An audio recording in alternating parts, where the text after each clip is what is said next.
Hello and welcome to another episode of Aloe and Ace podcast. I am the allosexual Skylar. And I'm the asexual Jessie. Hey Jessie, how's it going? It's going interesting. Before we get into No, it's fine. We can leave it at that. Interesting is fine. It's not even decent this week. It's interesting. That's a good thing. I'm taking it as a win. Interesting as a win. Yeah. So, welcome to episode number 12. Welcome. If this is your first time tuning in, why are you starting with number 12? Hey, don't be rude. I apologize. You start on whatever episode you would like. But we recommend number 1. Yeah, of course. So with that, we want to give some trigger warnings, if you will. Disclaimers, like always. Disclaimers. This is a podcast that is a sexuality podcast, more so with asexuality. We also discuss the potential of self-harm and SA, and we will make sure that we put that in the notes ahead of time. Yeah, and with this specific episode, I will be talking about sexual things. So just a forewarning there. I will try to not be too descriptive because, well, I just want to be respectful, you know? And also, I just recalled what I had accidentally talked about in last week's episode. My lovely horse porn moment. That was last week, right? That was last week.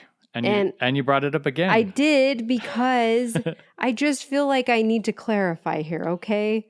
Okay? I think everybody understands. No, they don't. It seems to have been a favorite moment, okay? And so here's the thing. You have a kink. I don't kink shame. Wow, this escalated fast. Okay, so here's the thing. We're sitting here talking about Netflix and chill in a regular sense. The allosexual, the chill part of Netflix and chill is sex. So if you're coming up with different ways, my mind was on Netflix and chill in an allo sense, Kate, and so immediately and I was thinking as in an asexual the sense. Asexual sense of Hulu and horseplay. Yes. So when you said Hulu and horseplay right after saying Netflix and chill, I'm sorry. It registered funny in my brain. Okay. Oh, it sure did. And I shall never live it down. And that's fine. It's fine. I just wanted to have my piece here, you know? I need to make you a shirt. No. It's going to have 2 horses pillow fighting. Oh my gosh. That is hilarious. I am so going to make this. Okay. Composure. Let's compose ourselves here. We are not professionals.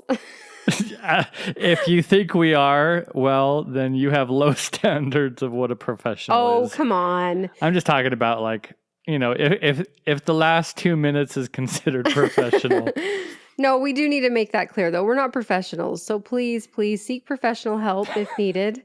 And it's awesome. It's awesome if you do that. And also, if you listen to this podcast in a non-professional way, then I hope you get some great little nuggets from it.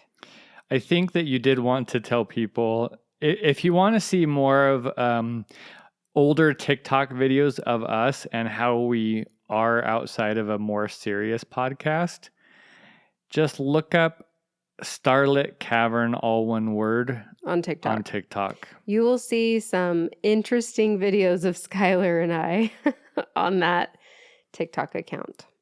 So we don't post there anymore, but there's funny stuff there.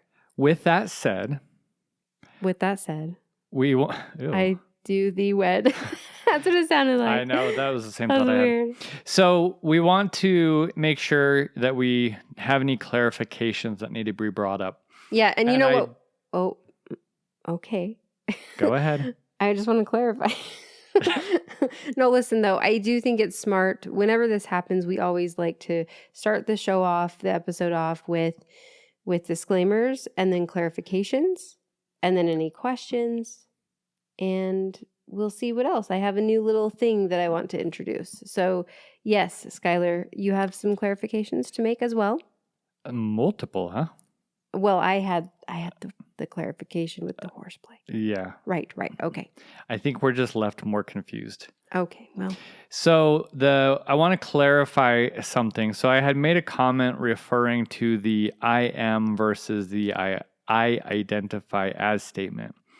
And we did have someone reach out and they gave us their point of view. And I do want to clarify that when I was making this statement, it wasn't so much to say that one is better than the other. Although there are certain people in the queer community who do see it that way. I imagine similar into the sense of re-owning or taking back the queer label as a positive. I think that some people in the queer community do see a hierarchy of the I am over the I identify as. But what that doesn't do is it doesn't leave room for the agender or non-binary, where them saying an I am statement maybe doesn't work because they want to have the fluidity that they are. And so when you therefore maybe have an expectation that as a whole the queer community should take back or utilize I am versus I identify as, that there can be essentially some exclusion with the agender, non-binary, or even trans people for that matter.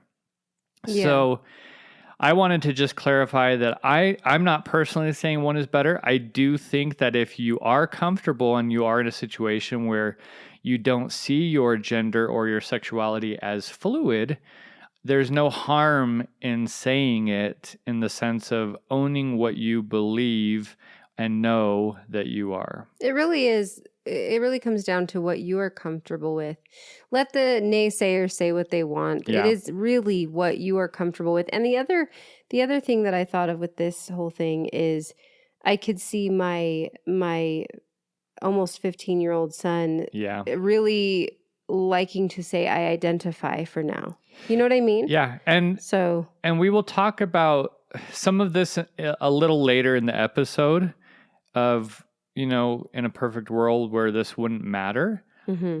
But there, essentially, when reading through different articles and different blogs, there was one that stood out where they were on a work retreat and all of the cis people were saying, I am male, I am female, because they went around to say their pronouns.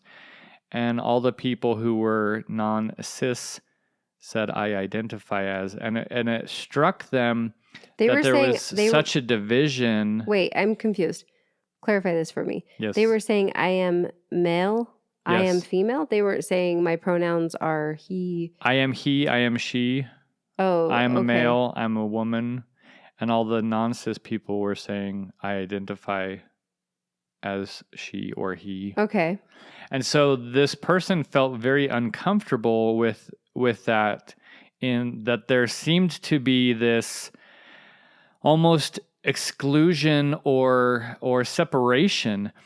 And the reality is that when you say I am or when you say I identify as, you're saying the same thing, but unfortunately society doesn't look at it that way. Mm-hmm. You're ultimately identifying something regardless, and it doesn't matter if you say that is a car or that appears to be a car. You're still saying ultimately that it's a car. So whether you identify as male or you say you are male, you're ultimately saying the same thing. Right. Quick thought on that.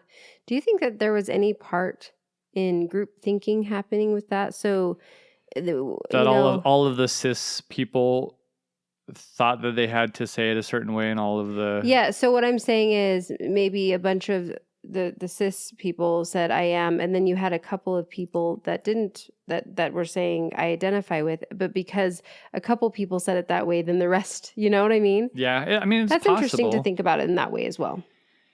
I think that the other part of that is that ultimately your safety is number one. And also my response back to the person who reached out was, I think ultimately we have been programmed in society to look at things as masculine or feminine and how those correlate with gender. And so if somebody is saying that they are something, but societally people were taught that if they look that way, then they can't be that thing, then it causes contention as well.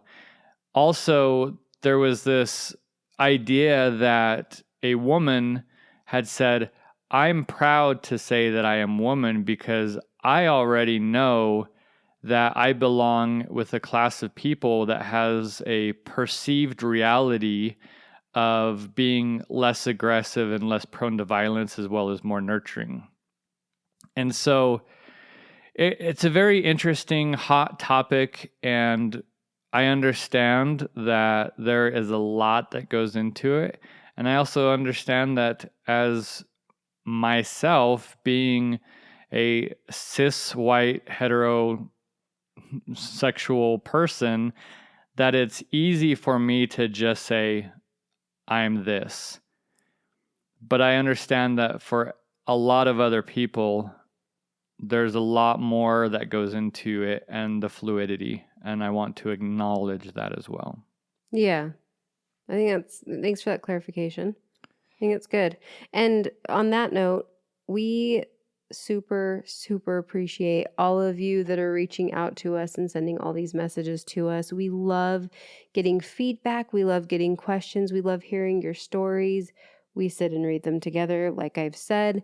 And I had a thought that it's a little bit of a hard one where we see all these messages, and amongst these messages, we see all these relationships that are getting better or healing or starting communication in such a great way. They're listening to the podcast together, and that is amazing. But there is a flip side to this. There are also relationships that are having realizations that they maybe shouldn't be together actually as well. And so know that we understand that what we're talking about can be taken in all sorts of ways, and we don't take it lightly. That's why we always like to clarify.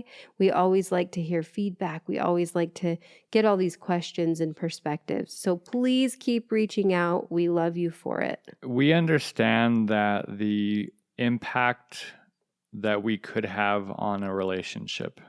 And so we don't take it lightly. No. And please just reach out. Like if there's any questions, if you think that maybe we could offer any advice, like I said, we're not professionals, but just reach out and you might have a great listening ear, if anything. With that, we have a question from somebody. Yes. And I think we'll probably just paraphrase. I don't think we'll actually read the question. Okay.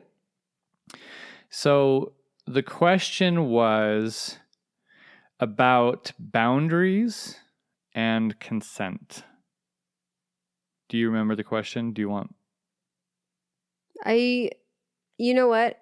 So this particular question came from an allosexual person, and I would like you to relay that. So the question is, how do you not accidentally, like how do you watch boundaries and not accidentally go over the said boundaries that a person has and not feel like garbage because you accidentally did something? Mm-hmm. I think that was the first part. And then the second part is about this idea, which I can't remember if we actually talked about it or not, but this idea of like enthusiastic consent and how that's problematic, especially in an asexual relationship. Yes, which it's interesting to say it can be problematic because you're like, how could that be problematic? How can this... That's amazing. This idea of consent be problematic? Well, right. It can be. Right. So I would say that I know your boundaries pretty well. Yeah. And what do you do if you don't know? Then I ask. Right. And so I think ultimately what it comes down to, and the reason why we've had, a lot of conversations about communication, about doing worksheet with your partner, and that doesn't mean that it's it's a finished thing. There's probably other things that can come. There's all sorts of relationships, and we also understand that we're coming from a assigned male at birth, assigned female at birth, heteronormative looking couple. Mm-hmm. We have a ton of different listeners. We have, all sorts of relationship types. We have a very diverse listenership. Very I would diverse say. group. Yeah. So it's great. Oftentimes when we speak, we're speaking in a heteronormative-ish way, and we don't want that to, be taken as any kind of like better than. Or what's the norm. Right. We try to speak, as much as possible to the asexual versus allosexual, and even all of the flavors that, are in those categories, as well as the categories and flavors of gender.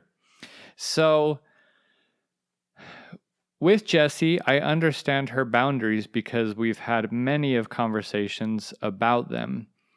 And so I don't feel that there are a lot of things that I could cross on a boundary level without it actually coming off pretty intentional. Yeah, at this point. Yeah. I do think that there's probably some gray area within boundaries potentially that could cause issues. But here's the thing. When in doubt, just communicate. Yeah. You need to communicate. So if you don't know, then ask them. And if something is making you uncomfortable, if you've been triggered by something or something just doesn't feel right, speak it out to your partner in a kind, calm, curious way, of course. Just communicate. I do think that a lot of people in a lot of relationships, you almost want to take a lack of intention, meaning you almost make an excuse for it, like they didn't mean to do that, so I'm not going to bring it up. Yeah. But intention or not doesn't mean that it should just be ignored. You still feel the way that you're feeling, whether the intention was or not. So that's why you really need to bring it up. And I would even say that was not my intention. But again, it goes back, and again, we're going to talk about some of this here later. But whether it was my intention or not, it doesn't change the feeling that Jessie has. Right. Where I think that we would probably have maybe more issues on a potential boundary issue would be by something I say, rather than something I do. But you have a story that you're going to share, and I actually have a good part of how that could have gone bad. Okay, well then that will be interesting to unfold. Yeah. Live recording. Well, she doesn't even know what I'm going to say. I have no idea. And this happens a lot, actually. I don't know if you guys can tell, all you listeners, but it's very impromptu half the time. Yeah. Yeah. The other part of the question is about the enthusiastic consent. So with asexuality, and especially, the flavors of asexuality and the flavors or the level in which sex is either favorable or repulsive, you can have various degrees of consent that are in that range. Mm-hmm. And so we have talked about where Jessie isn't ever going to have enthusiastic consent. I won't. And so for the expectation to be enthusiastic consent, it can end up feeling like, once again, you are busted. It would be very damaging and hurtful to our relationship, actually. Yes. If Skylar said, I have to have enthusiastic consent, or if other people said, which actually some have said, how can Skylar do anything with you if it's not enthusiastic consent? And it's like, okay, it's not enthusiastic, but it is... it's still consensual. Yes, it's still consensual. It is a feeling of, yes, I am completely on board with doing this right now. And the whole reason why enthusiastic consent even came around, I think, this is my opinion, is because there was a lot of gray area with like college students and stuff where like alcohol's involved or there's like more coercion. And so it was like this idea of like, you should have someone wanting to rip your clothes off and yelling from the rooftop, I want to have sex with you, so that you know without a shadow of doubt that consent has been given. Yes. And then also goes into like, yes, I gave you enthusiastic consent, but I can actually take the enthusiastic consent right back at any point that I want to. It almost seems like it could be dangerous for someone to feel like you gave them enthusiastic consent, like they have more of a right to continue. Do you know what I mean? Well, and there's actually been a lot of people, especially I think this happens in very fundamental religion, high religious types of things, where people feel like if they've led someone on, if they've put someone into a position where stuff starts happening, they don't actually feel like they can say no anymore. That well, it's my fault because if I just wasn't in a room with them alone and I wasn't making out with them and our shirt and pants didn't come off, then this would have never happened. And so I might as well. I probably should just keep going. So I couldn't stop it Yeah. because, it's my fault anyway. I turned them on. I got Yep. them all riled up. Now I need to make sure that I follow through. And so if you remember, I think I'm pretty sure we discussed it, but in the day after our anniversary when we did have sex and Jessie started crying in the middle of it and we stopped.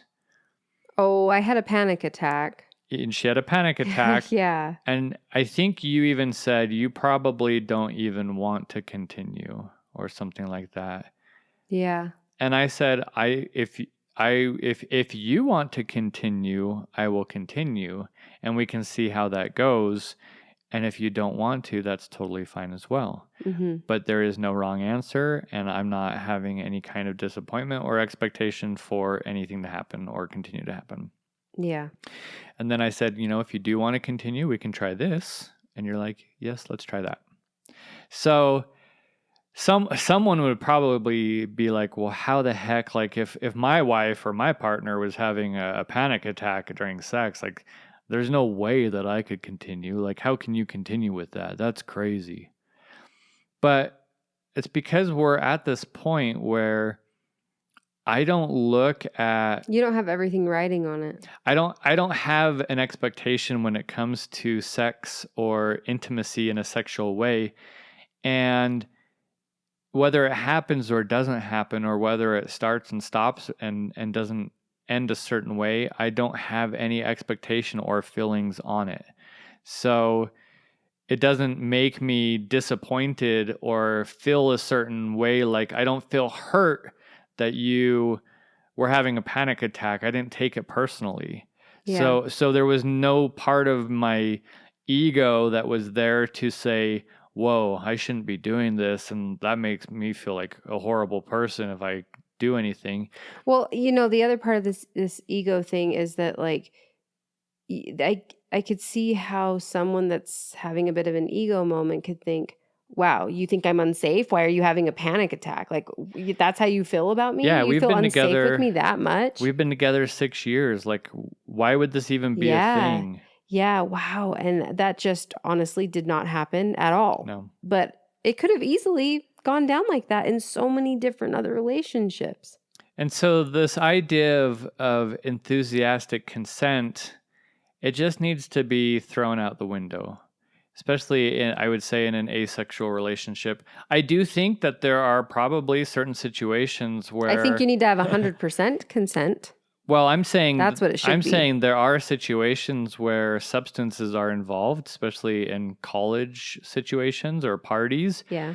Where there's a certain point in time where consent cannot even be given anymore. Yeah. Even if they look like they're giving consent or they're even saying the words, I give consent, you should have a state of mind and understanding that they aren't fully there to give that consent. Right. Outside of that, though, I think what needs to happen is we need to move away from enthusiastic consent to 100% consent. Or I would call it intentional consent.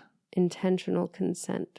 Because the idea, anything that you and I do on a sexual level is intentional. I want to hear what our listeners have to say about this. So if you have any thoughts on this, let us know. Reach out about the consent language. You know, how do you feel about enthusiastic consent? How do you feel about intentional consent? And coming back to the question, because I am recalling pretty well the question. Yeah. You know, I think that this still just comes back to communication and trust. So if you are worried about crossing a line, then stop and communicate if there's any feelings like that, but also have an understanding. Say your partner is indifferent or sex favorable. Well, ask them if they would be comfortable bringing up proposing sex or some sexual act. And if they feel like that just won't naturally happen in their mind, then there can be an agreement where you're the one that's bringing it up. However, there are times when it's going to be a no, obviously, or there are times when things get going and something happens and then it turns into a no. And so I think believing your partner when they say that they will let you know if something is going on that they're uncomfortable with is everything. So that takes trust on both sides. So much trust. I do think, and we talked about this before as well, with boundaries, you need to ask clarifying questions. Mm-hmm. So for instance, if Jessie was sex favorable and she was like, hey, Skylar, I'm never going to think about sex, but I'm okay with you bringing it up. That should not be the end of the conversation. I should therefore question and say, what does that look like to you? Yeah. How much of me bringing it up would make you uncomfortable? Right. Because you could just leave it at where it was at. And then every day I'm like, so you want twice a day. You want to have yeah, sex? Wow, that just would be a lot. That would be a lot. So you do need clarifying questions to make sure you're on the same page. Because then it's also going to be like, well, I don't understand why you're mad. You told me that I should bring it up. But even then, here's the thing. Even then, there are so many layers to this. You happen upon something that you're like, wow, I'm actually not comfortable with the way that you just asked me that. Yeah. Sometimes you need to be asked in a very specific way so it's not triggering. And the other interesting part of this is this applies to anybody. Anybody. These clarifying questions, these conversations should be happening with anybody and everybody that is being intimate with people. Well, and we talked about the, what it means to do active listening and restating the statement and stuff like that. So if I understand you correctly, you would like me to more often bring up and ask you whether or not you would like to participate in something, whatever that is. Yeah. And you've also stated that, you probably don't think that more than once a week is good. And definitely when it's that time of the month, you certainly don't want me to ask you anything. Yeah, there's definitely plenty of clarifying that can happen here. But you also want to make sure that that's not the only intimacy that I'm seeking, and that you do want to make sure that I'm also putting forth effort to do all these other types of intimacy. Yeah. So it's really about like going layer under layer under layer and figuring out exactly what your partner wants, especially those, and we've talked about this, I don't have any boundaries where Jessie does. So the person who has the boundaries is the person who needs to give more information and also not be annoyed by the questions, because if I'm asking follow-up questions, it means that I actually care. Yes.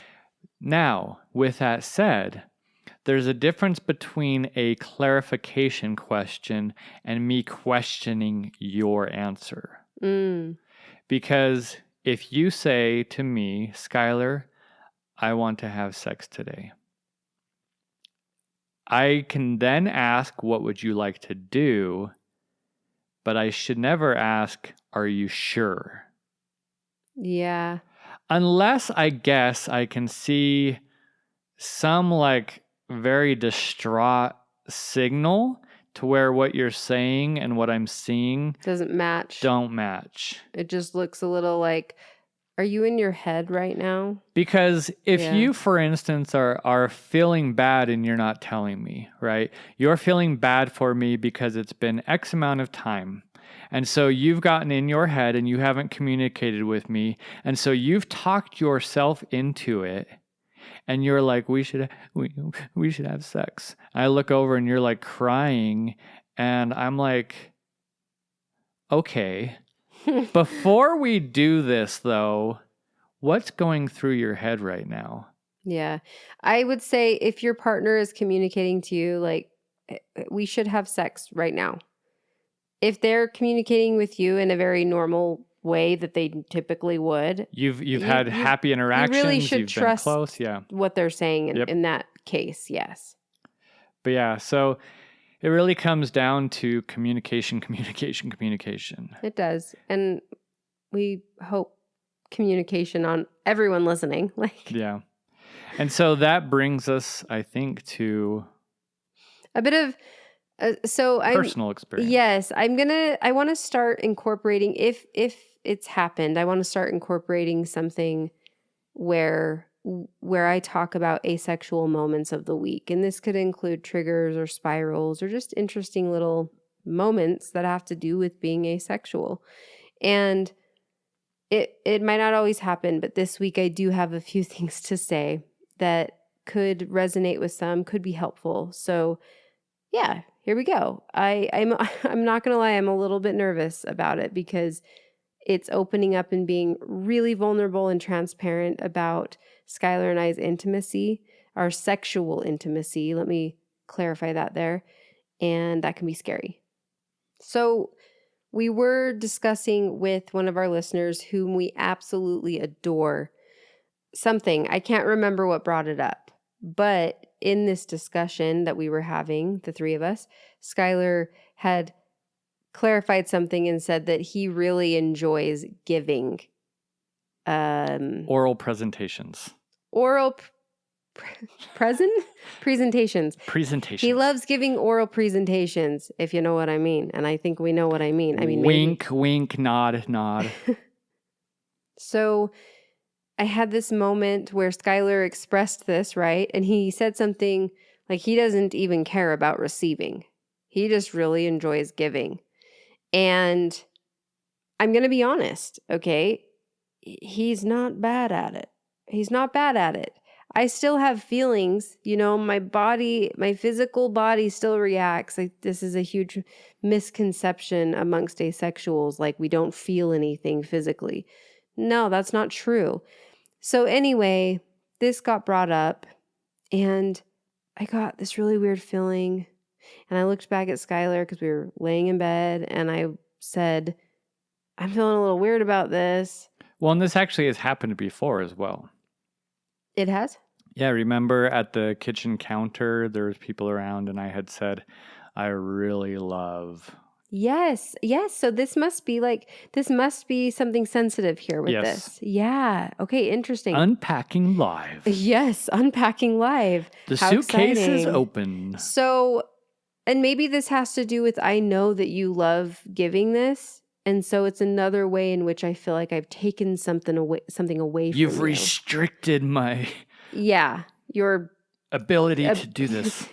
Wasted. So that is exactly what I thought. I looked back at him and I said, "Oh, I'm feeling a little bit weird about this." And then I sat there for a moment. I got a bit sad and I was like, I just feel like it's wasted with me. It's just wasted.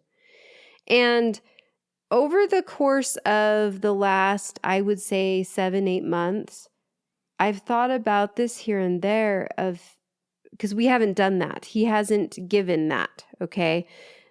almost pretty much since I came out as asexual. Yeah, it's been almost a year, I guess. Yeah. And so it just hasn't been something that I've been a little bit scared to approach it because I just didn't know how I would feel about it. And so I've thought about it here and there and thought of asking him if he would like to try to see how it goes. But every time I've had that thought in my head, I've thought, no, that's a bad idea. That seems so incredibly selfish to ask him this because I know that it's not going to be reciprocated. It's just not. And so I've shied away from really surfacing it. And then when this comment was made by him in this chat, it resurfaced in my brain. But I didn't say anything in that way. Like I didn't say we should try this in that moment. I just said, oh, it's making me feel a little bit funny. I don't know. And I had to process it a bit. And I don't remember what I said to you even. You said it's not wasted at all. I'm completely happy. You're not taking anything away from me. And so I had to trust what he was saying. And I thought that I'd gotten through it. It was just a small little blip. And I don't want the person that we were talking with to feel bad in any way at all about it. Because this can happen literally any time. It happens without any outside influence. Exactly. So please, if anything, actually, it was a good thing. It was a good thing that it got brought up. So the weird thing. Well, I wanted to say that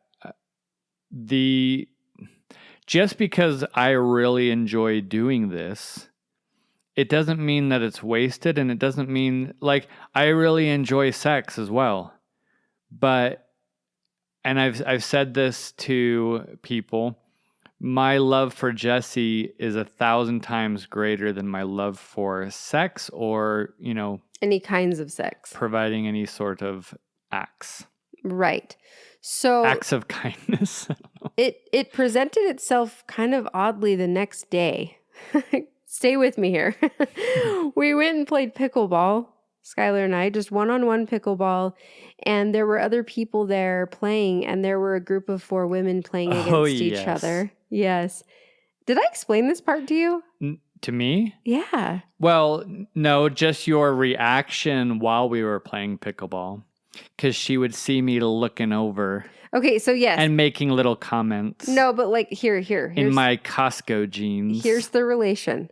So Skylar looks over at this group of 4 ladies playing pickleball, and they are being so aggressive.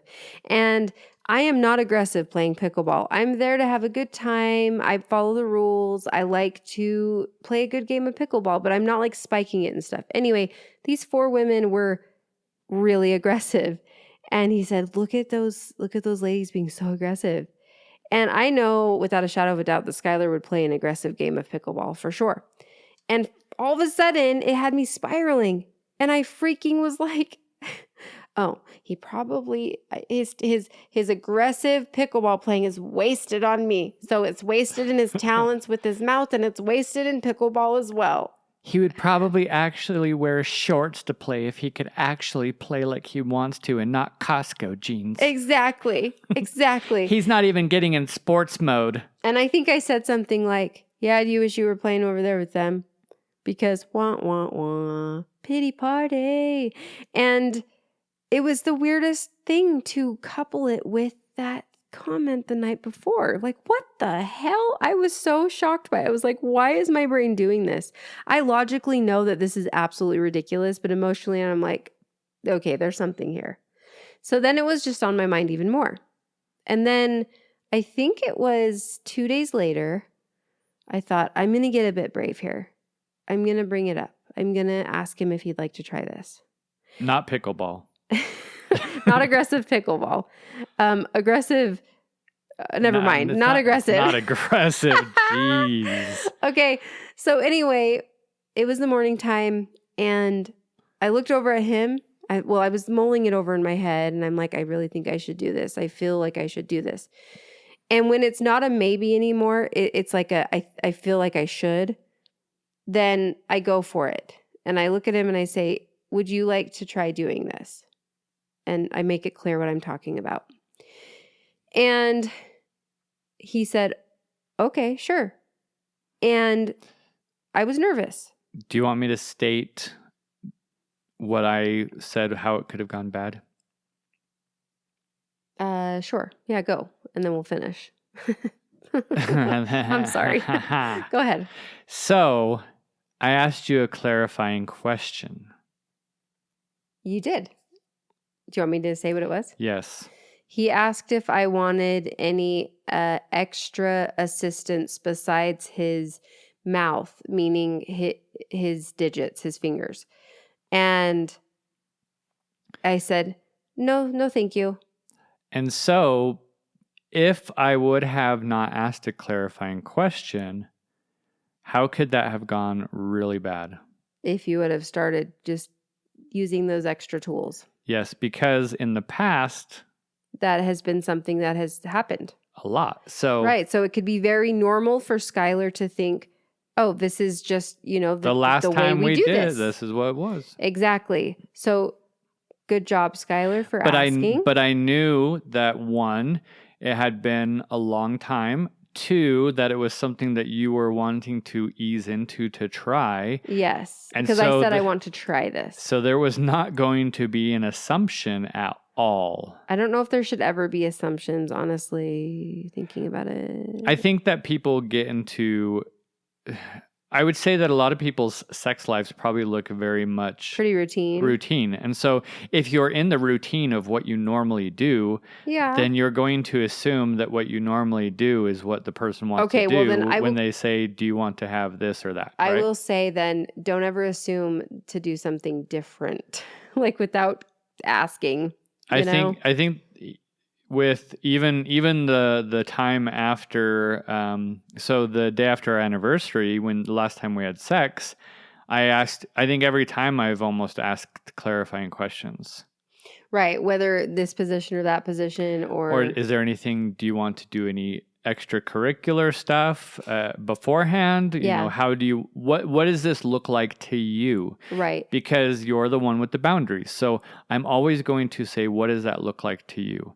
Yeah. What does that mean to you? Because I want to make sure that it's happening in the way that fits with your boundaries. Yeah. So good job, Skylar, for asking, and good job to me as well for being honest and saying no, thank you. Because right? it could have been easy for you to be like, I can try. I mean, but it wasn't even that's on my brain. Yeah, that's how we've done it before. And if he's asking, then that means he wants to. Yeah, and I hadn't so, mentally. The thing is I yeah. hadn't mentally prepared myself for that extra bit there, And so, yes, he asked, and that was wonderful. So this happens, and it was totally fine during all of it happening, and things were finished and done, and it's like riding a bike. I immediately started damn near sobbing after it was all done. He was coming up to be at face level with me, and I kind of lost it a bit, and I just looked at him and I said, this isn't because I am upset, like uncomfortable with what you did, just to be clear. And then I told him the amount of guilt and shame and selfishness that I am feeling right now is painful. I felt so selfish that he had just done this and I wasn't going to give anything back. And he said, that is not how I feel at all about this. I do not feel you're being selfish in any way. I think this just is what it is, and that's fine. That's totally fine, and I'm happy to have done this and just done this. And so I was able to work through it because of his validation in that moment. But I got to be honest here. The reason I feel this way is because of society. Society says that is incredibly selfish and very wrong. And wow, what a selfish bitch for asking and then not being willing to give back or, in some way, right? And so it was scary. It's scary knowing this. It's scary owning up to it and saying, this is what we explored. And I had some really interesting feelings afterwards, right? That was the initial feeling. And then I communicated with Skylar, like, I'm going to be honest with you. First of all, I didn't feel averse to this at all. But the reason I didn't feel averse to it I think, is because it almost felt like another tool. Like it didn't feel connecting to me in any way. And that was hard to say to you. You know, I don't want to make you feel bad, but it felt very mechanical to me, not in a bad way. It just felt very anatomical and mechanical. It didn't feel like, it almost felt like I was just doing it with myself. Yeah, it wasn't a bonding moment for you. Right. It almost feels just the same as me doing things for myself. So it's not like I'm going to be seeking it out like I don't feel the urge to have it or a pull to have it. It was relieving to know that I'm not averse to it. So I feel like exploring that was a good thing. And I feel like if you feel mentally well and comfortable, then it's good to explore what may be possible for you, because you might not be averse to all of it. And this is a moment of kind of figuring that out. So that is very interesting. I think a lot of people probably don't understand that you're still unpacking a lot of stuff when it comes to the sexual side of your asexuality. Yes, so much to unpack still. Because you've known now that you're asexual for 11 months. Yep. And we've had sex one time in 5.5 months or whatever, in 5 months. Mm-hmm. So half of that time has not been with doing any sort of exploring on a sexual level at all to see what is less averse than anything else. Right. And it's terrifying. It can be terrifying because you just don't know how you're going to react as your true self now that you understand yourself so much better. I also had a funny thought that, you know, when you're talking about it being selfish and this and that, it's interesting because in a heteronormative relationship, they've literally had to write books to tell guys to not be selfish. Yeah. Like, she comes first. Hint, hint. Like, she should have an orgasm before you have an orgasm. Like, they're literally having to tell guys to not just, you know, be done. Well, now that you're saying that, it's like, geez, I felt so much pain over a possible one tiny selfish moment in this way. Are you fucking kidding me? Excuse my language, but my gosh. So that just makes me angry that I felt so much pain. And literally there was people like who would do YouTube videos as a married couple and be like, after reading this book, like, we've really worked on, you know, making sure that I'm taken care of first, and he does a good job at doing better at that. And I'm like, I do that every time. I don't know how is this even a thing that you have to be told?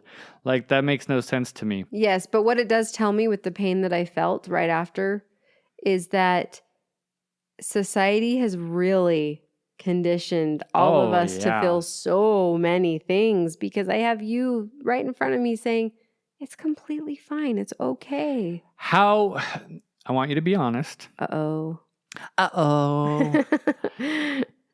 Was there any part of you that didn't believe me fully? Was there skepticism? Actually, no. I believed you fully. And why do you think that is? You have given me 0 reasons in the last 11 months to think that you have other motives or that you're being dishonest. Honestly, you've given me 0. Was there any part of me that showed any signs of disappointment at all that nothing further happened? No, there wasn't. And I just feel like some people might be listening thinking, this poor schmuck. He's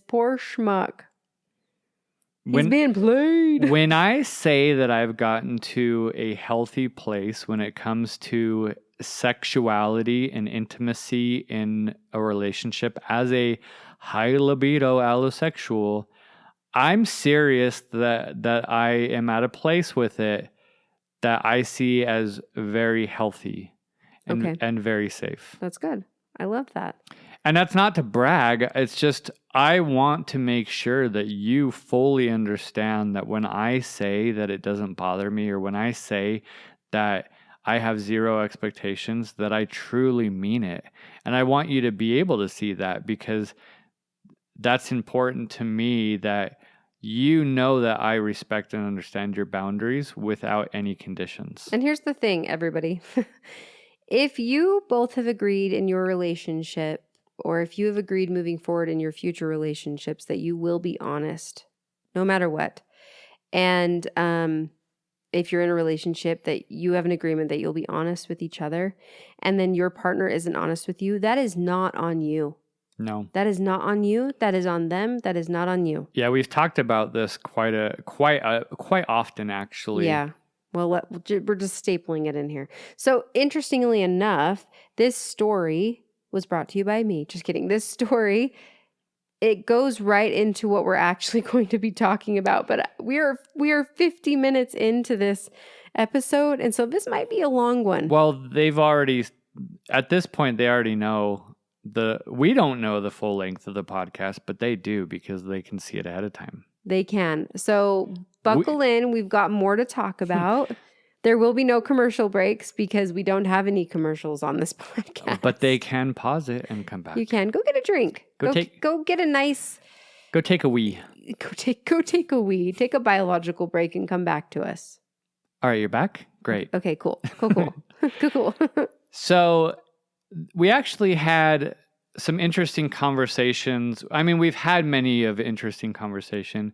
It's funny because the shirt I'm wearing is kind of talks about what we're going to talk about in a sense, but also not talk about. That makes zero sense to people. Zero sense. So I'm wearing a mushroom shirt. There's a lot of people who hypothetically do substances like mushrooms that try to reach ego death. And there's, a lot of, it's not just within, that community, but it's also within the spiritual community, and in essence, not a religion, but like Buddhism and other type things, where people see this idea of a disillusion of yourself as this higher state of being. And so we had this thought about talking about ego death and how that correlates with asexuality, or just in general. But unfortunately and fortunately, ego death isn't always seen as a positive thing. And so then it kind of went down the rabbit hole of, well, what is ego in and of itself? And how does that correlate with this idea of having a healthy ego versus an unhealthy ego? Mm-hmm. And so this idea of what ego is it's the false person of you. And that's what, the people who are trying to achieve ego death, that's what they say that it is. That it's essentially this narrative that you tell yourself of who you are that isn't real. So it's this idea of this unconscious you, and the ego is everything that you perceive as yourself. But I don't think that it is always a negative thing. And so we wanted to talk about, how does ego help you and how does it hurt you? Because the last episode we talked about imposter syndrome. And so on one hand, you have this idea of not being good enough, that you are, a fake asexual, or you don't fit into the queer community a certain way, or even on the allosexual side, like I'm not really a sexual person because I'm not having sex. And then on the other hand, you have the ego. You have the thing that's saying that you are good enough. I am the voice of all asexuals. Did you know? And that I am a certain kind of asexual. Yes, I'm a pure asexual, Skylar. You sure are. especially with your horse. No. Damn it. So, what I wanted to do is I wanted to talk about almost the pros and cons and what comes up with the healthy ego and the unhealthy ego. Because what we want to do is, obviously, we want there to be growth, not only in asexuality especially, we want there to be growth. Because there certainly is a lot of negativity within the asexual community, even from asexuals. Mm-hmm. And so we want there to be growth, right? We want to do better. We want to become better people. You want to become a better asexual, if you will, and what that looks like. More mindful asexual? So can you, without having a disillusion of yourself, can you have a healthy ego when it comes to your asexuality? And can you come out of unconsciousness to consciousness and still have an ego within asexuality? Does that make sense? Yes. You're like, no. Yes. So let's get into what those are. So, Jesse, if I asked you, when it comes to, well, let me start off actually before that. So the reason why I don't believe that ego death would be healthy for an asexual person, or actually any person in the queer community who basically is in a minority, is a lot of what you become is based off of identity. And so it's that identification that we talked about. It's those labels that help you to find community. So when you're in a state of being in a minority class, when you're in the state of trying to find yourself and your sexuality and your gender, to then not be anything, to have that dissolution of yourself, to have that ego death, is to not have those labels, to not have that identity. To not have that community. To not have that community. And so, unfortunately, we don't live in a world where everyone could establish ego death as a collective in the world would be an awesome place.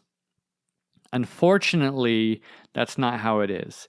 And so for you to have an ego death as an asexual, as someone in the queer community, is to actually do a lot of harm to yourself, because it gets rid of all of those things that you are trying to find and the support you need. Because if you're going to have ego death, but all the other people aren't, then they're going to judge you, and you're not going to have the ability to essentially, in a non-ego way, defend yourself.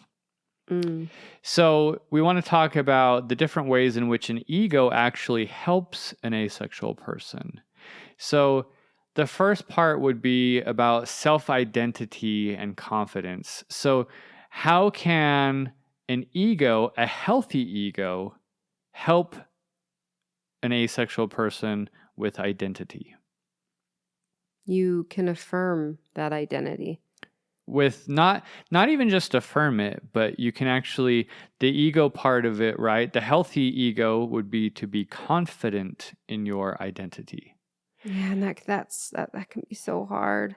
But then that means there's a lack of ego going on, right? If you're feeling that that's difficult, then that points at a lack of ego going on. Yeah. That's where you need to grow that ego a bit. Yeah. So as part of that comes with self-esteem. So having a balanced ego, you then have a balanced self-esteem, which you actually feel good about yourself regardless of what society is telling you. Yeah, and you should have that amount of ego going on. It's just really hard, I understand, to get to that place, and I still struggle. Yeah, and so that's the growth aspect. Is the growth aspect is to find that healthy ego and not go into the other side, which we'll talk about later. Right. So then we go into how does having an ego help you to set boundaries? So we talk about, we talk a lot about boundaries. We talk about you have to have an ego to understand that your boundaries are important. Yes. So a strong ego as an asexual is going to enable you to be able to set and maintain personal boundaries in a relationship, which is crucial, which we talk about in episode 3. Like those healthy boundaries and my respect of those healthy boundaries is what gives you meaningful connection. So when society is telling you that sex, you're a woman should, give sex to their partner. I don't want to say man, but just like this idea of what it means to be sexual in society. If you listen to that and you don't have a healthy ego when it comes to why you should have a boundary, that can be detrimental because you're going to start backtracking on your understanding and need for setting those boundaries. And so if your ego is on the lower end, and not in a healthy area, that can present with boundaries as not holding your boundaries. Yeah, and we'll actually talk about the difference between having a healthy ego and an unhealthy ego is not a lack of ego. It's actually having too much ego. Right. So that we'll get into. So having a lack of ego is what's going to cause you to not respect your own boundaries. And if you have an inflated ego with boundaries, that means that you are placing boundaries on somebody else to have them for their personal boundaries, wouldn't you say? Well, I think actually, and that means that you're setting their boundaries for them if your ego is inflated with boundaries. Yes, but also you can have a point to where your boundaries. So, for instance, having too high of an ego as an asexual would be like, I don't need to explain my boundaries to you. Oh, like you should just know them because you know me. Yeah, you should just know them. I can see that. You shouldn't have to ask clarifying questions, and I'm not going to tell you any clarifying questions. I don't owe you anything to clarify. At all. Yeah, so it can present in that way if it's inflated, and it can also present in a way that you're creating other people's, your partner's boundaries for them. Yeah, so we'll talk about more of like what the unhealthy ego looks like. So the other thing too is you talk about coping and resilience. So what does a healthy ego look like to equip you with coping mechanisms, essentially? I would say if you're in a healthy range for your ego with resilience and coping, then something could happen where you're triggered. And if you have a healthy ego, then you would be willing to have an open, honest discussion about what's happened. Well, and you would understand potentially that something wasn't intentional, like we talked about. And there could be curiosity. There could be a misconception that happened. Yes. So I'm going to, you hurt my feelings, and I want to, instead of having a really negative reaction, I'm going to give you the benefit of the doubt, and I want to have a clarifying communication discussion on what happened. I'm going to try to stay in curiosity with what's happened. Yeah. And then also knowing that it comes with resilience is understanding essentially where you fit into the queer community, where you fit as a minority, where you might be marginalized or discrimination. And then it gives you the ability to promote a positive and proactive approach to overcoming obstacles and the society telling you that you don't belong or that you're making it up. Or, I mean, there's even podcasts, right? Like sounds fake, but okay. This idea that you can confidently discuss and overcome society. Whereas if you look at like someone who doesn't have a good enough ego when it comes to that, or grown enough, ego. You're not grown enough to that point. Is you really look like you're insecure in what you what you know about yourself, and you don't stand up when people say things to you. You don't, and not that you have to, but someone who has a healthy ego, they would still react, I think, in a certain way compared to someone who, I think they might be a bit assertive. they It might be doesn't have like, to be rude. yeah, because it could be like, I understand that that's your opinion, and I don't need to explain myself to you, and that's fine. We can move on. Versus, well, I don't know what I like. I don't know what I don't like. You could essentially be steamrolled by someone in that regard. Let's, before we move on, can we say within a healthy range, and then can we say low or inflated for the other parts? Yeah. I just want to make sure I'm not using words like you don't have a big enough. Yeah, because You know what I mean? yeah. So again, this is about growth. So with growing, you would have healthy, right? Let's have let's say healthy range. So a healthy ego, a healthy range. Mm-hmm. So let's talk about how that looks like with relationships. So a healthy ego would do what for you feeling like you're in an authentic relationship, if you will. What does an authentic relationship look like? To me, an authentic relationship looks like both people or all parties involved feel like they can be completely themselves without even a thought.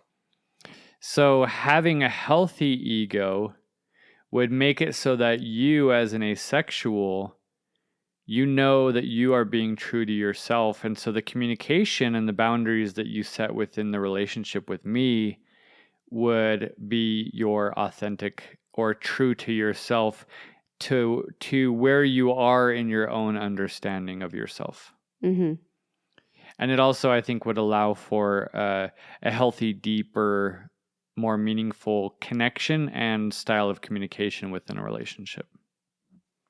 And with that being said, it gives me the empathy and understanding that needs to be there to feel secure, a sense of self. So with asexual individuals, we can You can have empanadas. Empanadas. We can empathize with others' experiences while maintaining our own identity, which leads to more compassionate and understanding And I think the relationship. Yeah, because I think that, a lot of people, and we've talked about this, I think it was even on like the second episode or third episode, you're like, he's starting to not know. Yes.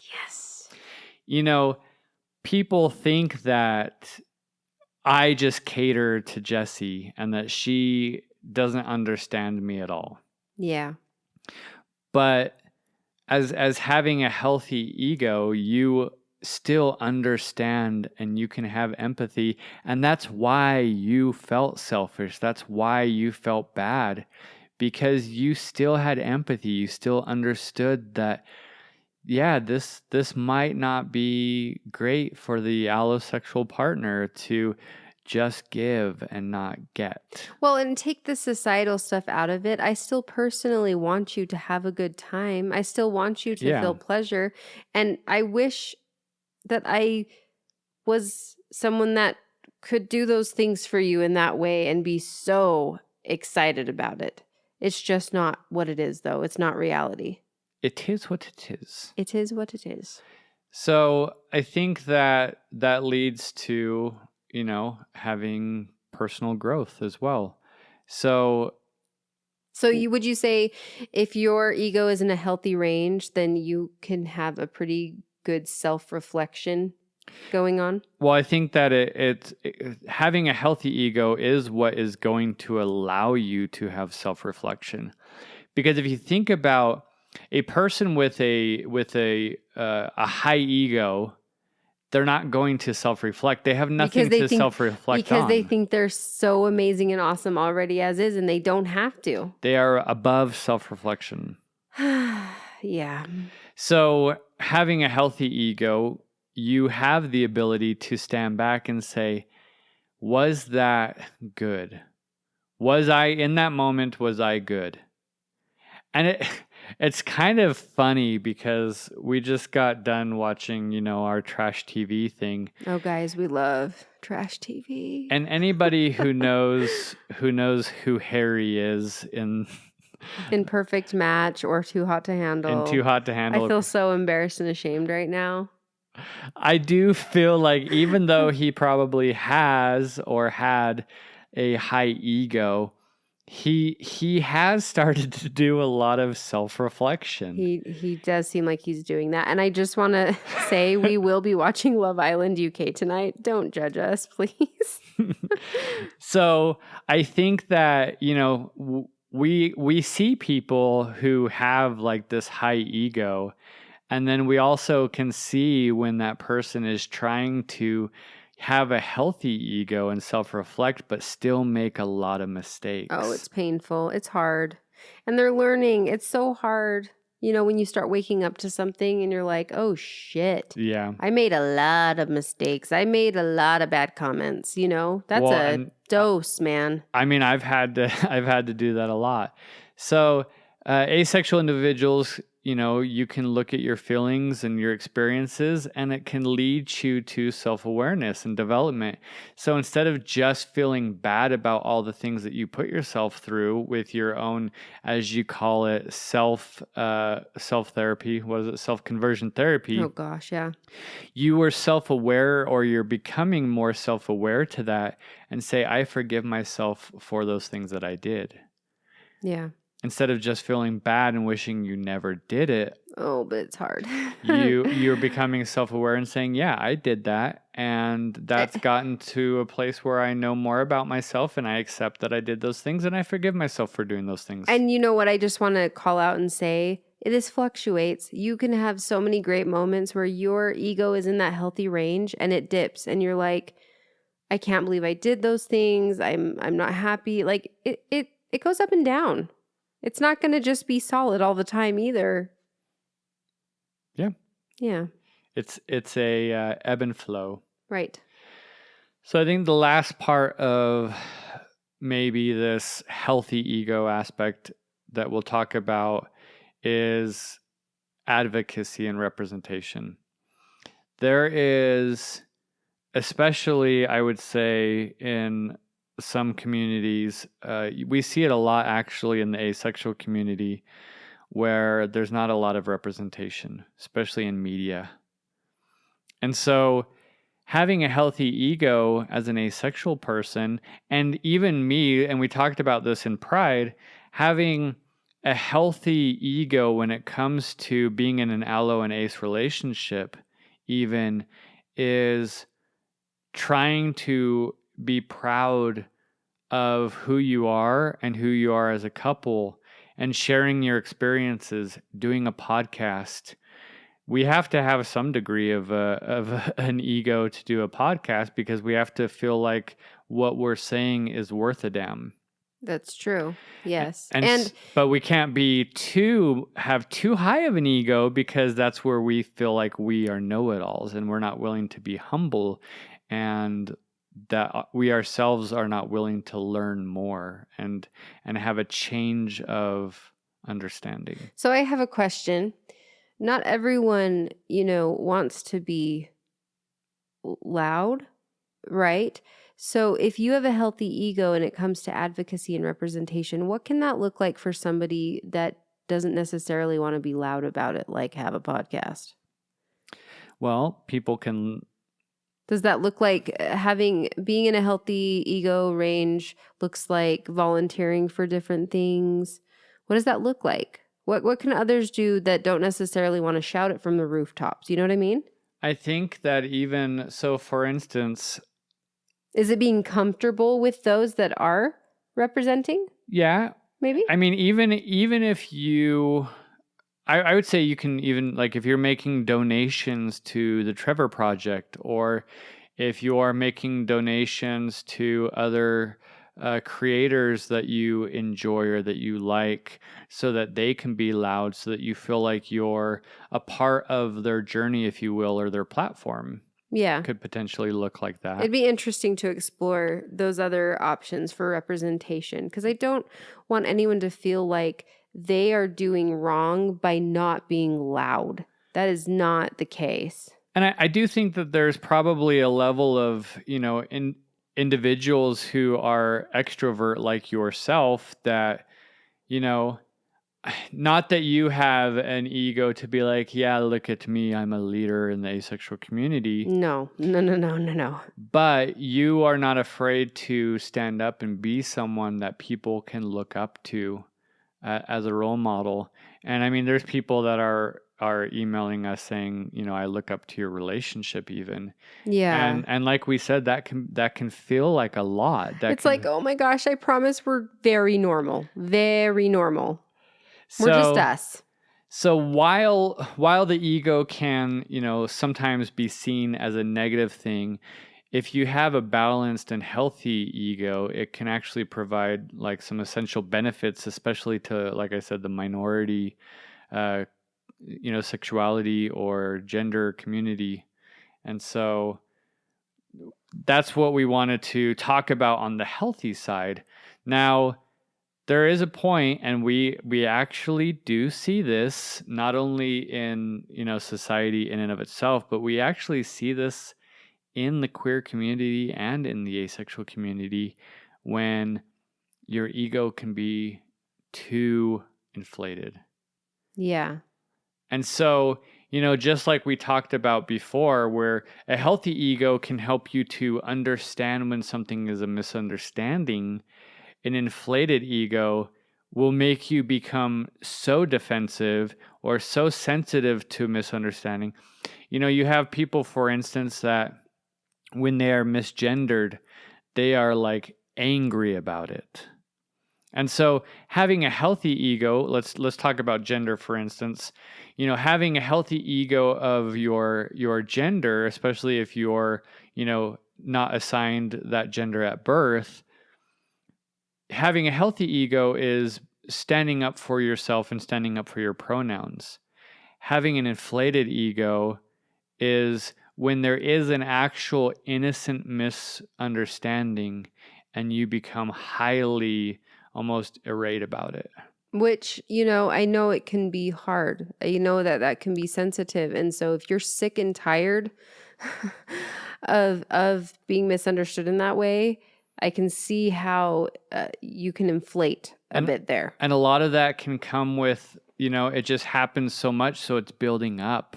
But But having that healthy ego you would see, this has been building up over time. I need to take a step back. I need to understand that this wasn't, on purpose, and I need to realize that, this person who I just met wasn't trying to misgender me. Whereas my uncle, who I've had to correct 900 times, who refuses to call me, he, she, or they, them, or he, him, I'm like he, she, that they're doing it on purpose. And that's where, it's not then an inflated ego. Yeah. And an unhealthy ego might also cause feelings of insecurity, leading to a need for constant validation or reassurance about your identity. Yeah, you could constantly be looking for, as an asexual person, you can be constantly looking for someone to reassure that you're asexual. Right.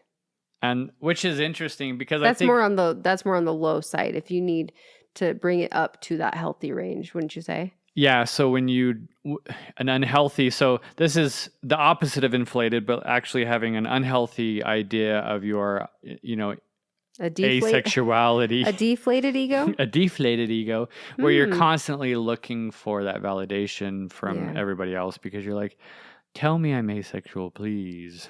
Which is completely normal to have those times and periods when you need that. I do think that, when you're growing in your identity, because you have certainly, as you've discovered your asexuality, you've reached out to, a lot of your longtime friends and been like, did this, what was your experience with me as a kid or as a teen? Does this make sense to you? And they're like, oh yeah, that does make sense. Yes, but definitely. But you're not trying to like get validation to like constantly be like, please tell me that. No, it's not constant. And it's also like you at times you can feel crazy a bit, like because you test yourself so many times to make sure. So it's nice to know like this makes sense. These are the facts. These are the facts to go back to. Yeah. You know, if you do reach out to people that have been in your life for a very long time and have had lots of experiences with you. Exactly. Another strong ego when it comes to asexuality, where you have an inflated ego, can lead to isolation or alienation. Because if you start feeling like everybody is just judging you, and you look at society and how society is, or you look at allosexuals and how they are, you might start just avoiding all of your, friends who are being more sexual Because on you a might societal standard. how this comes about is that you might feel like I don't need them anyway. I'm completely fine by myself. And listen, some people really do feel that way, and that is totally fine as well. But a lot of people tend to do well with at least a couple of listening ears that they feel supported by. Well, and you could look at like like we've said multiple times, where all of our friends are in open relationships, and you can be like, that is so just crazy. I don't understand it at all, and I'm not going to associate myself with people who don't view sexuality the same way that I do. So if that feeling of being superior. Yeah. And so that can lead to, feeling like the asexual way is the correct way, and that anything outside of that is disgusting and wrong and immoral, or whatever, moral standing you have on it, and not see people as different and valid in their own sexuality. Just diverse, really. And we've even see this within the asexual community itself. So when you have inside the community, for instance, you have like the gold star lesbian, or you have like, well, the black stripe ace is better than the gray stripe ace. Yeah, which I feel I have said that I'm a black stripe ace, but it's not out of superiority. It's almost to just say identification. Yeah, I don't experience any sexual attraction at all. I don't think it's superior, though. Yeah, so there's a difference between identification and elitism. Yeah. So feeling like, again, like the gold star lesbian, I've never had sex with a man, so I'm a better lesbian than one who is a late life lesbian. Yeah.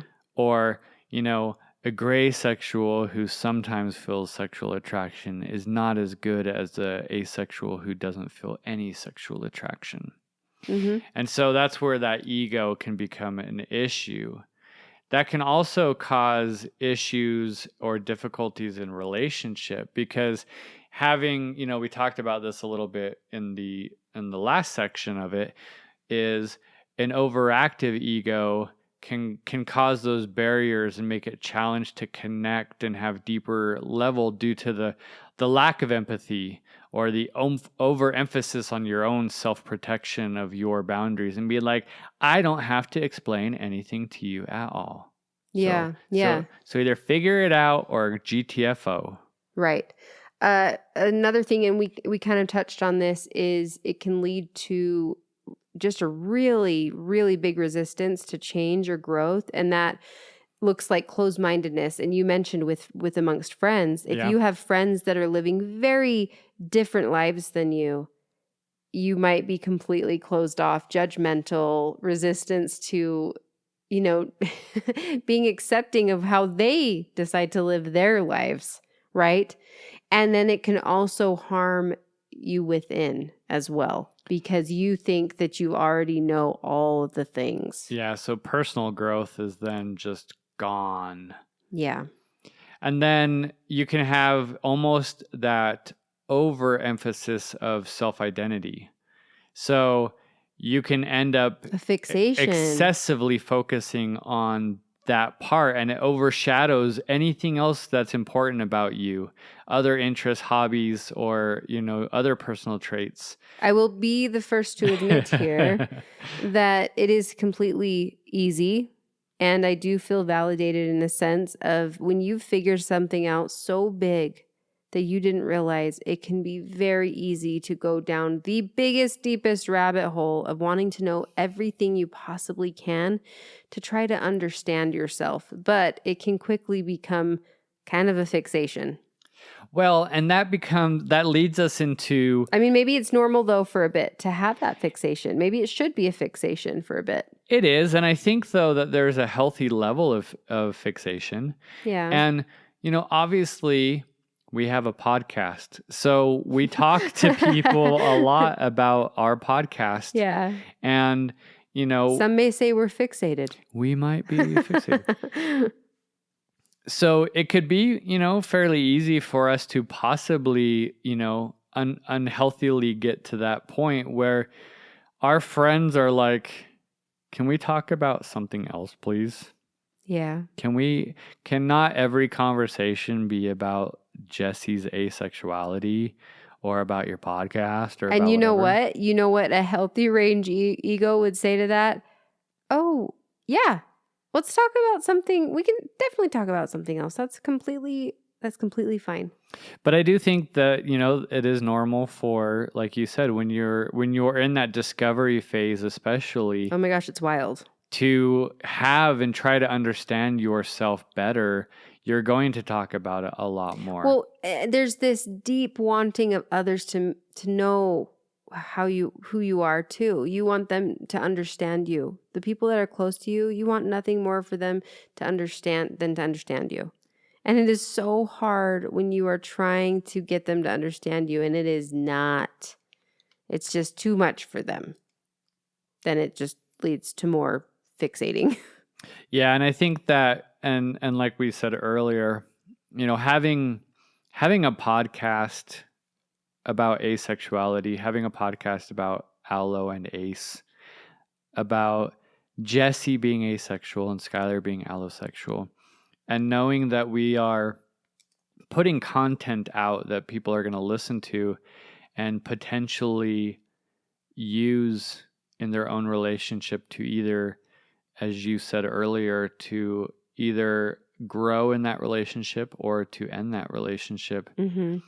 That can be a lot of pressure, and we could have, like I said, an inflated ego when it comes to that. And if we felt like we're just helping people left and right and didn't put any thought to the fact that this can end relationships too, yes, we certainly could have an inflated ego. But I personally think it's kind of terrifying to think about. Yeah, we certainly want to make sure that, and that's why we say we are not professionals. Please, please, please, please. Yeah. Look at other sources as well. All of this is stuff that we sometimes talk about, a couple days before we record. We don't have PhDs in psychology. We haven't, spent years talking, going down the rabbit hole of, egos and what that looks like and what a healthy ego looks like. These are a lot of new thoughts and new ideas that we have to think about when it comes to, sexuality. I think we talked about this before on the podcast. It's starting to not make sense in my brain anymore. Yes. But winning. A lot of these things we never had to talk about. Yeah, but how strange is that though? Because we communicated all the time before we knew this about me, but there's so much more, and you just don't even realize that there's so much more to talk about with all of these things. And so some of these things we're talking about live as we record. A lot of the time this happens. So we're having these same conversations at the same time you might be having the conversations with your partner. We're thinking out loud for sure, a bunch.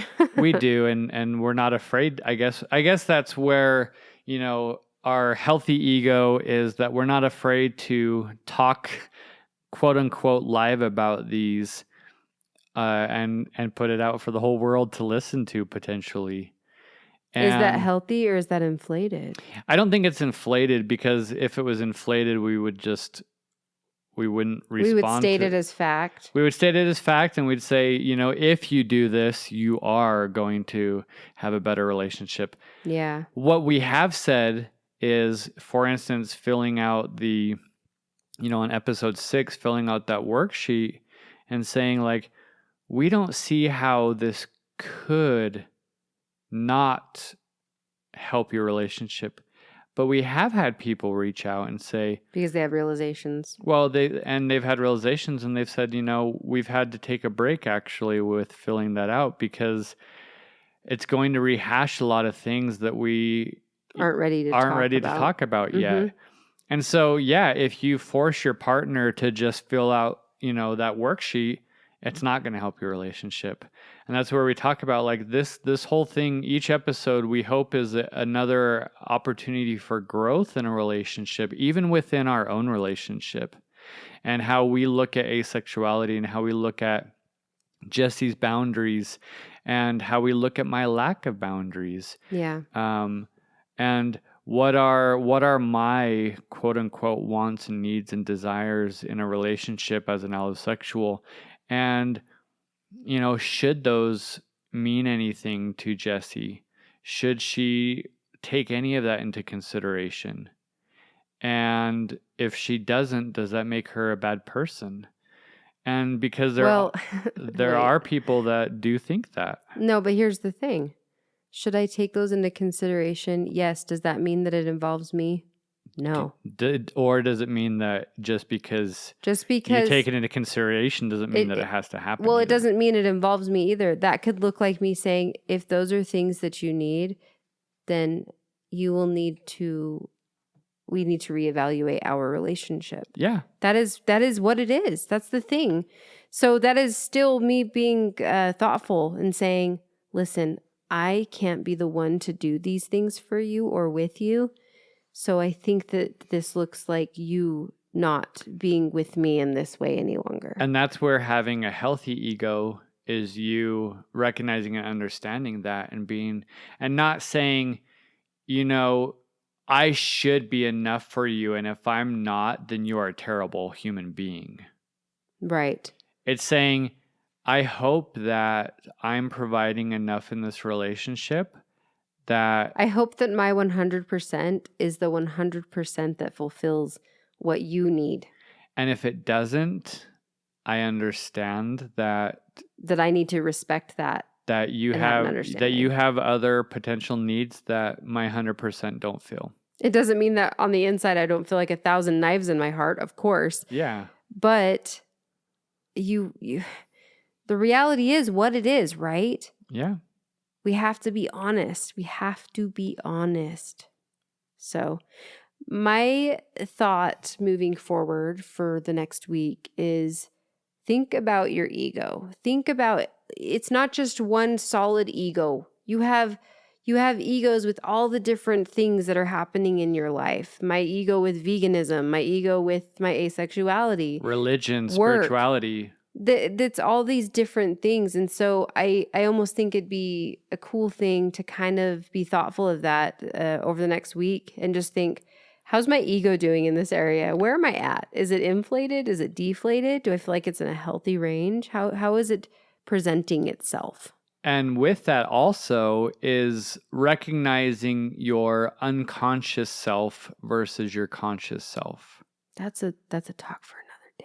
It is, but looking at, because we did talk a little bit about this in the previous episodes about, just going through life, not really thinking about it.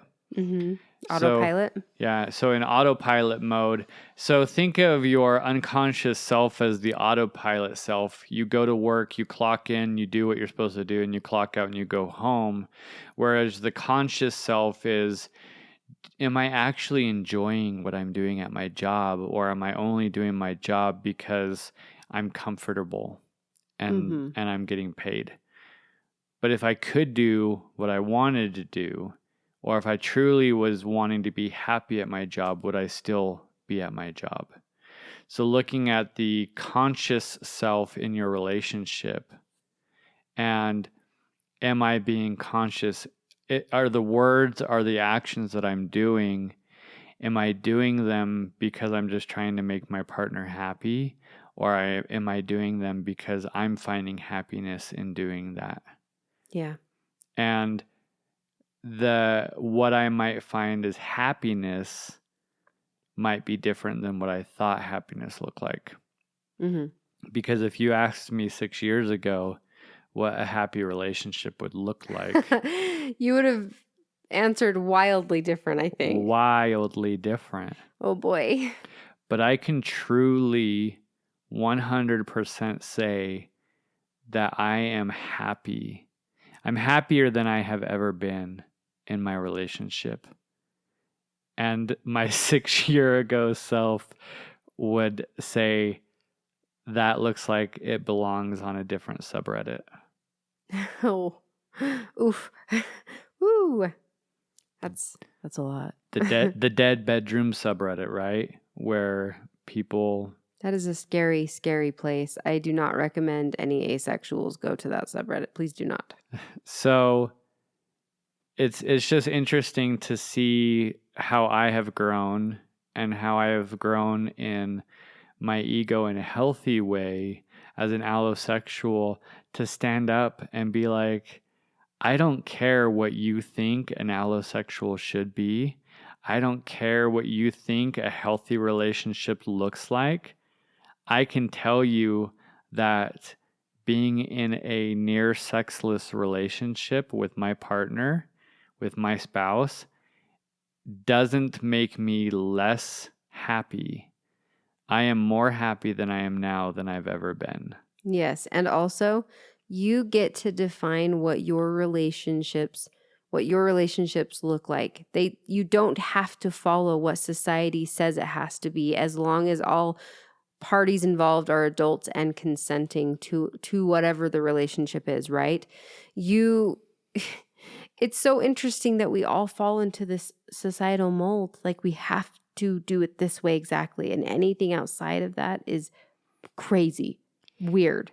And it's funny because I seem to be always fighting against like what the society is telling me as a 43-year-old cis male should be. Like having my thumbnail painted, having bleached hair, having my nose pierced with a turquoise piercing. Yeah. Like, I'm always fighting against like what I'm supposed to look like and represent as a 43-year-old cis male. Well, and you like in Utah. You like pushing the norm and questioning the taboo. You do. You I do. Really like doing that. And here you are. You've landed yourself in an interesting marriage for sure, right? And it is funny because there are, people, coworkers and other people and other friends, they look at that and I think that it can have them question their own views and their own feelings about their own relationship and where they could do better and where they could grow as as an individual, even in an allo relationship, and what they're, have they been viewing their relationship in an unhealthy way? Yeah. And so with that said, we were happy that you've stayed for the hour and a half plus. It's been a long one, everyone. I hope it was good. I hope that we kept you on the edge of your seat. Nah, that probably didn't happen, but we do hope that it was enjoyable. And not to boost our egos, but because we truly want there to be community. please come follow us on all the different social platforms and reach out to us. Yeah. Oh, and a huge thank you for those who bought us some coffees. Yeah, so Very awesome. on the aloeandace.com website, we do have a way to donate if you so wish to do so. We fully recognize and understand that the amount of time and money that we have put into creating this podcast will never be repaid, and we're not looking for it to be. No, that's not what this is about at all. This is not what it's about. We are doing this because we truly believe in it, and we truly want there to be a space and a podcast for people to listen to. And if we never made any money on it, not on it, but if we never recouped any of our money, we would never care. Yeah, and if you so happen to in the near future purchase some awesome, amazing Ace swag, because we will have some really cool things, then that's great too. Cool. But this comes from a genuine place. This podcast comes from a genuine place, and we hope that is felt. It does. Yeah. This has been great. Thank you for listening. And we hope that you will tune in next time. Yeah. Let us know what you thought, and see you later. Bye. Love you guys.